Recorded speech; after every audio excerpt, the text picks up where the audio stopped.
ውድ ቻናላችን ቤተሰቦች እንኳን ወደ ቻናላችን በደና መጣችሁ። አሁንም ሊቨርፑልን በተመለከቱ ዘገባዎች ተመልሼ መጥቻለሁ። በዛት የምንመለከታቸው ኖቲንግሃም ፎረስቶች ከርቲስ ጆንስን ለማስፈረም እያሰቡ ነው እየተባለ ይገኛል።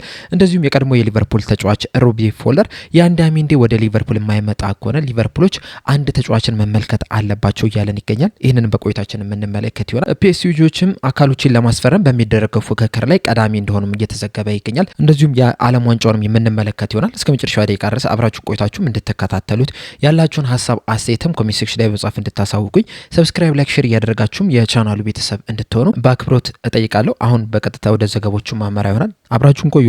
በመጀመሪያም የዓለም ዋንጫውን ነው የምንመለከተው። የ2026ቱ የዓለም ዋንጫ አሁንም መደረጉን ቀጥሏል። ሌሊት ላይ በተደረጉ ጨዋታዎችም የምድብ ጨዋታዎች መጠናቀቅ ችለዋል። ይህንንም ተከትሎ ወደ 32ቱ የጥሎ ማለፍ ጨዋታ ያለፉ 32 ሀገራት ታውቋል። ከነዚህ 32 ሀገራት መካከል ደግሞ የሊቨርፑል ተጫዋቾች የሚወክሏቸው ሀገራትም ተካተውበታል። እንደሚታወቀው 8 የሚደርሱ የሊቨርፑል ተጫዋቾች በዚህ የ2026 የዓለም ዋንጫ ጨዋታዎች ላይ እየተጫወቱ ነው የሚገኙት። 8ቱም ደግሞ ወደ 32ቱ የጥሎ ማለፍ ጨዋታዎች ማለፍ ችሏል። ቀጣይ ተጋጣሚያቸውንም እንደዚሁ ማወቅም ችሏል። በቀጣይም በዚህ በጥሎ ማለፍ ጨዋታ ላይም የአሊሰን ቤከር ሀገር የሆነችው ብራዚል ከጃፓን ጋር፣ የፍሎሪን ቪርትስ ሀገር የሆነችው ጀርመን ከፓራጓይ ጋር፣ በቨርጅል ቫንዳይክ፣ ኮዲ ጋክፖ እንደዚሁም ደግሞ ራያን ግራቨንበርክ የምትወከሏ ኔዘርላንድ ከሞሮኮ ጋር ሲገናኙ፣ የአሌክሳንደር ኢሳቅ ሀገር የሆነችው ስዊድን ከፈረንሳይ ጋር የሚገናኙ ይሆን። እንደዚሁም የአዲሱ ፈራሚ የቪክተር ሙኒዝ ሀገር የሆነችው ስፔን ከኦስትሪያ ጋር፣ የማካሊስተር ሀገር የሆነችው አርጀንቲና ደግሞ ከኬፕ ቨርዴ ጋር የሚገናኙ ይሆናል። ከዚህ በተጨማሪም እንግዲህ የቀድሞ ተጫዋች የሆነው የሞሐመድ ሳላህ የግብጽ ብሔራዊ ቡድንም ወደ ቀጣዩ ዙር ማለፍ ችላለች።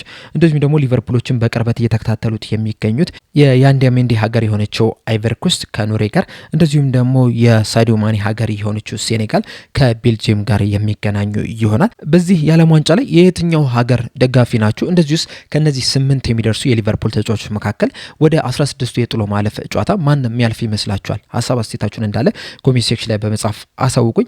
በመቀጠል የምንመለከተው ፋብሪዞ ሮማኖ ይዞት የወጣውን ዘገባ ነው። እንደ ፋብሪዞ ሮማኖ ዘገባ ከሆነ የሞናኮ ተጫዋች ሆነው አኩሉቺን ለማስፈረም በሚደረገው ፉክክር ላይ ፒኤስጂዎች ቀዳሚ ሆነዋል እያለን ይገኛል። እንደሚታወቀው እንግዲህ የተለያዩ ክለቦች እዚህ ተጫዋች ላይ ከፍተኛ ፍላጎት እያሳዩ ነው የሚገኙት።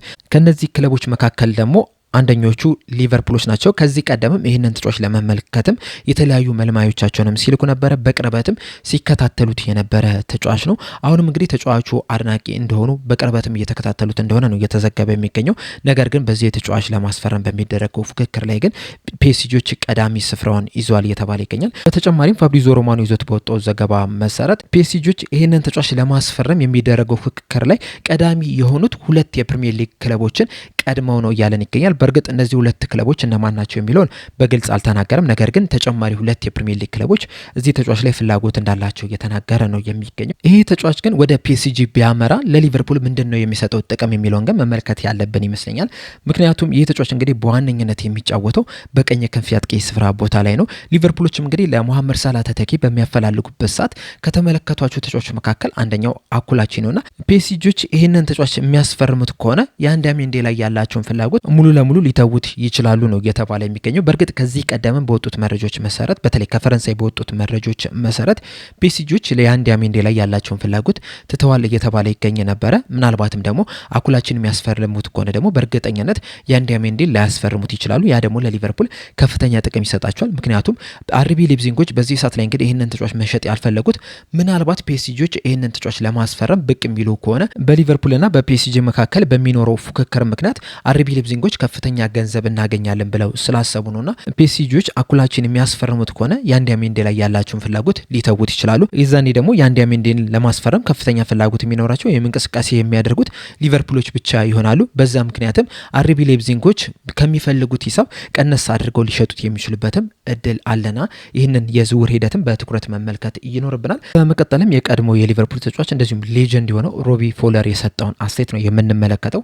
በሰጠውም አስቴት ሊቨርፑሎች በዚህ ሰዓት ላይ የተለያዩ ተጫዋቾችን እየተመለከቱ ነው የሚገኙት። በተለይ ደግሞ የማጥቃት ክፍሉን ለማጠናከር የተለያዩ የክንፍ ተጫዋቾችን እየተመለከቱ ነው የሚገኙት። እነዚህ የሚመለከቷቸው ተጫዋቾች ጥሩ ናቸው። ነገር ግን ደግሞ አንድ የተረሳ ተጫዋች አለ። ስሙ ከሊቨርፑል ጋር ሲያያዝ አልሰማውም። እንደዚሁም የተለያዩ ሚዲያዎችም ስለዚህ ተጫዋችም ሲናገሩ አልሰማውም። ይሄ ተጫዋች ክሪስቲያን ፖሊሲች ነው እያለን ይገኛል። በተጨማሪም በሰጠው አስቴት ክሪስቲያን ፖሊሲች በጣም ጥሩ የሚባል እድሜ ላይ ነው የሚገኘው። እንደዚሁም ደግሞ በፕሪሚየር ሊጉም ሲጫወት የተመለከት ነው በጣም ኤክሳይትድ የሚያደርግ ተጫዋችም ጭምር ነውና ሊቨርፑሎች ቢያስፈርሙት ቡድኑን ያጠናክረዋል ብዬ አስባለሁ እና እኔ ቢሆን ይህንን ተጫዋች አስፈርመው ነበረ የሚል አስተያየቱን ሰጥቷል። ክሪስቲያን ፖሊሲች እንግዲህ በዚህ ሰዓት በኤሲ ሚላን ነው እየተጫወተ የሚገኘው። ከኤሲ ሚላን በፊት ደግሞ በቼልሲ ቤት ለ4 ዓመት ያህል መቆየት ችሎ ነበረ። እንደሚታወቀው 2019 ክረምት ላይ ነበረ ከቦርሲያ ዶርትመንድ ወደ ቼልሲ ማቅናት የቻለው። በቆየባቸውም 4 ዓመታትም 134 ጨዋታዎችን ማድረግ ሲችል በእነዚህ ጨዋታዎች ደግሞ 42 ግቦችንና 27 አሲስቶችን ማስመዝገብ ችሏል። በአጠቃላይ 69 የግብ አስተዋጽኦ ማድረግ የቻለ ተጫዋች ነው። ከዛ በኋላ ነው እንግዲህ 2023 ክረምት ላይ ወደ ኤሲ ሚላን ሊያቀና የቻለው። በኤሲ ሚላንም እንግዲህ በጣም ጥሩ የሚባል የውድድር ዘመንን እያሳለፈ ነው የሚገኘው። በመጀመሪያ የውድድር አመቱ 51 ጨዋታዎችን አድርጎ 26 የጎል አስተዋጽኦ ማድረግ ችሏል። በ2024/25 የውድድር ዘመን በ50 ጨዋታዎች 27 የጎል አስተዋጽኦ ማድረግ ሲችል በተጠናቀቀው የ2025/26 የውድድር ዘመን 34 ጨዋታዎችን አድርጎ 14 የጎል አስተዋጽኦ ማድረግ የቻለ ተጫዋች ነው። በዋነኝነት እንግዲህ ክሪስቲያን ፖሊሲች በግራ ክንፍ ነው የሚጫወተው። ነገር ግን ደግሞ ከዛ በተጨማሪም 9 ቁጥር ቦታ ላይ መጫወት የሚችል ተጫዋች ነውና ይሄ ቨርሳቲሊቲው ለሊቨርፑል ከፍተኛ ጥቅም ይሰጣል ተብሎ ይጠበቃል። በተጨማሪም በጣም ፈጣን የሚባል አይነት ተጫዋችም ጭምር ነው። እንደዚሁም ደግሞ ከኳስ ጋርም ምቾት የሚሰማው ተጫዋች እንደመሆኑ መጠን ለአንዶኒ ኢራዮላ የጨዋታ ስታይል ይሆናል ተብሎ ነው የሚጠበቀው። ለዛም ነው እንግዲህ ሮቢ ፎለር ወደ ሊቨርፑል መምጣት አለበት፣ ሊቨርፑሎችም ሊያስፈርሙት ይገባል የሚል አስቴቱን እየሰጠ የሚገኝ። ይህንን ተጫዋች ስናነሳ ክሪስታል ፖሊሲችን ስናነሳ እንደ መጥፎ ነገር ልናነሳበት የምንችለው ነገር የጉዳት ታሪኩን ነው። በተለይ ደግሞ በፕሪሚየር ሊጉ እያለ በቼልሲ ቤት እያለ ጉዳት በተደጋጋሚ ሲያስቸግረው የነበረ ተጫዋች ነው። በአንድ ውድድር ዘመን ላይ ነው እንግዲህ ከ40 በላይ ጨዋታዎችን ማድረግ የቻለው። ይህም ደግሞ 2020/21 የውድድር ዘመን ላይ ነው። ከዛ በፊት 34 ጨዋታዎችን ነው ማድረግ የቻለው። ከዛ በኋላ 38፣ እንደዚሁም ደግሞ የ2022/23 የቼልሲ የመጨረሻ ውድድር ዘመን ላይ ደግሞ 30 ጨዋታዎችን ብቻ ነበረ ማድረግ የቻለው። በእነዚህ 30 ጨዋታዎች ደግሞ 1 ግብና 2 አሲስት ብቻ ነበረ ማስመዝገብ የቻለውና ጉዳት በጣም በተደጋጋሚ ሲያስቸግረው ነበር። በእርግጥ ወደ ኤሲ ሚላን ካቀና በኋላ በቆየባቸው 3 ሲዝኖች ሁለቱን ከ50 በላይ ጨዋታዎችን ነው ማድረግ የቻለው። የመጀመሪያ ሲዝኑን 51 ጨዋታ አደረገ። ሁለተኛ ሲዝኑን ደግሞ 50 ጨዋታዎችን ነበረ ማድረግ የቻለው። ነገር ግን ደግሞ በተጠናቀቀው የ2025/26 የውድድር ዘመን 34 ጨዋታዎችን ብቻ ነው ማድረግ የቻለውና ይሄ የጉዳት ታሪኩ ምናልባትም ሊቨርፑሎች ይሄንን ተጫዋች እንዳያስፈርሙ ሊያደርጋቸው ይችላል። በተለይ ደግሞ እንደሚታወቀው አሌክሳንደር ኢሳክም ጉዳት የሚያስቸግረው ተጫዋች ነውና ሁለት ጉዳት የሚያስቸግራቸው ተጫዋቾች እንደዚሁም ደግሞ አንድ የተጎዳ ተጫዋችን ይዘ በፕሪሚየር ሊጉ ላይ መፎካከር ትንሽ ያስቸግራል። በእርግጥ ክሪስቲያን ፖሊሲች ቢመጣ ሊጠቅም የሚችለው ሪዮን ጉማን ነው። ምክንያቱም በተደጋጋሚ በተጎዳ ቁጥር ሪዮን ጉማ ደግሞ የተሻለ የሚባል የጨዋታ እድል ሊያገኝ ይችላል። ነገር ግን እንደ ቡድን ስትመለከቱት በተለይ ደግሞ ሊቨርፑል ትልቅ ቲም እንደመሆኑ መጠን ዋንጫዎችን ማሳካት ይፈልጋል። ዋንጫዎችን ለማሳካት ደግሞ መጀመሪያ ተጫዋቾች ጤናኛ ሊሆኑ ይገባልና የክሪስቲያን ፖሊሲች ተደጋጋሚ መጎዳት ምናልባትም ሊቨርፑሎች እንዳያስፈርሙት ሊያደርጉት ይችላል ብዬ አስባለሁ። የእናንተን ሀሳብ ኮሜንት ሴክሽን ላይ በመጻፍ እንድታሳውቁኝ በአክብሮት እጠይቃለሁ። በመቀጠልም ዘሚል ይዞት የወጣውን ዘገባ ነው የምንመለከተው። ዘሚል ይዞት በወጣው ዘገባ መሰረት ኖቲንጋም ፎረስቶች ከርቲስ ጆንስን ሊያስፈርሙ እያሰቡ ይገኛሉ እያለን ነው።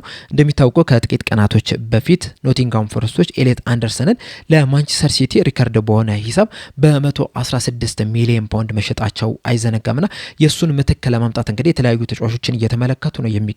ከዚህ ቀደም በወጡት መረጃዎች መሰረት የብራይተኑን ጃክ ሂንሽልውድ እንደዚሁም ደግሞ የቶተናሙን ሉካስ በርግቪንን ሲመለከቷቸው ነበረ። አሁን ላይ ደግሞ ዘሚል ይዞት በወጣው ዘገባ መሰረት ከርቲስ ጆንስንም የኤሌት አንደርሰን ተተኪ ለማድረግ አስበዋል እየተባለ ይገኛል። የከርቲስ ጆንስ የሊቨርፑል ቆይታ እንግዲህ እስካሁን ድረስ አልተረጋገጠም። እንደሚታወቀው ኢንተር ሚላኖች ይህንን ተጫዋች ለማስፈረም ፍላጎት አሳይተው ነበረ።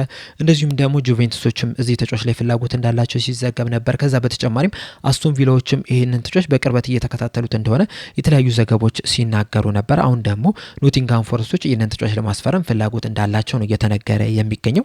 ሊቨርፑሎችም እንግዲህ ትክክለኛው ሂሳብ የሚቀርብላቸው ከሆነ ይህንን ተጫዋች ለመሸጥ ፍቃደኛ እንደሆኑ ነው እየተዘገበ የሚገኘው። በዚህ ሰዓት ላይም እንግዲህ ሊቨርፑሎች ከዚህ ተጫዋች በትንሹ 35 ሚሊዮን ፓውንድ ይፈልጋሉ ነው እየተባለ የሚገኘው። ኢንተር ሚላኖች ከዚህ ቀደም ለዚህ ተጫዋች ጥያቄ አቅርበው ነበር። ነገር ግን ሊቨርፑሎች የሚፈልጉትን አይነት ገንዘብ ይዘው አልነበረም የቀረቡት። በዛ ምክንያትም ሊቨርፑሎች እነዚህን ጥያቄዎች ወዲያውኑ ነበረ ውድቅ ያደረጉት። ነገር ግን አሁን ላይ የእንግሊዝ ክለቦችም እዚህ ተጫዋች ላይ ፍላጎት ማሳየታቸውን ተከትሎ ምናልባትም ኢንተር ሚላኖች ሂሳባቸውን ከፍ አድርገው ይህንን ተጫዋች ለማስፈረም ድጋሚ ሊያቀርቡ የሚችሉበት እድል አለ ብዬ አስባለሁ። ኖቲንጋም ፎረስቶችም እንግዲህ እዚህ ተጫዋች ላይ ፍላጎት አሳይቷል። ነገር ግን ትልቅ ጥያቄ የሚሆነው የነሱ ፍላጎት ማሳየት ሳይሆን የከርቲስ ጆንስ ወደ ኖቲንጋም ፎረስት ለመቀላቀል ያለው ፍላጎት ነው። በዚህ ሰዓት ላይ እንግዲህ ከርቲስ ጆንስ ወደ ኖቲንጋም ፎረስት ለመግፋት ፍላጎት አለው ተብሎ አይጠበቅም። ምክንያቱም ኖቲንጋም ፎረስቶች እንግዲህ ባለፈው በተጠናቀቀው ሲዝን ላለመውረድ ነበር ሲጫወቱ የነበሩትና ከሊቨርፑል ከሚያክል ቡድን ወጥቶ ወደ ኖቲንጋም ፎረስት ይቀላቀላል ተብሎ አይጠበቅም። ኢንተር ሚላን ግን ምናልባትም ምርጫው ሊሆን የሚችልበት ከፍተኛ እድል አለ። ምክንያቱም ወደ ጣሊያን ሴሪ ኤን የሚሄደው ከዛ በተጨማሪም ደግሞ ኢንተር ሚላኖች በየአመቱ የጣሊያን ሴሪ ዋንጫን ለማንሳት የሚፎካከሩ ቡድን ናቸው። እንደዚሁም ደግሞ በሻምፒዮንስ ሊግም ተሳታፊም ክለብም ጭምር ናቸውና ይህን የሚያክል ቡድን እያለ ወደ ኖቲንጋም ፎረስት ይገባል ተብሎ አይጠበቅምና ኖቲንጋም ፎረስቶች ምንም እንኳን ይሄንን ተጫዋች ለማስፈረም ፍላጎት ቢያሳዩም ከርቲስ ጆንስ ግን ወደ ኖቲንጋም ፎረስት ይገባል ተብሎ አይጠበቅም። እናንተስ በዚህ ዘገባ ዙሪያ ያላችሁ ሀሳብ አስተያየት ምንድነው? ከርቲስ ጆንስ ወደ ኖቲንጋም ፎረስት ያቀናል ብላችሁ ታስባላችሁ? መልሳችሁን እንዳለ ኮሜንት ሴክሽን ላይ በመጻፍ አሳውቁኝ። ለአሁን ይዤላችሁ የመጣው ዘገቦች እነዚህን ይመስሉ ነበረ። እስከ መጨረሻው ደቂቃ ድረስ ስለተከታተላችሁኝ ከልብ አመሰግናለሁ። በቀጣይ በሌላ እስከምንገናኝ ድረስ ሰብስክራይብ፣ ላይክ፣ ሼር ማድረግ እንዳትረሱ። ቸር ያቆየን።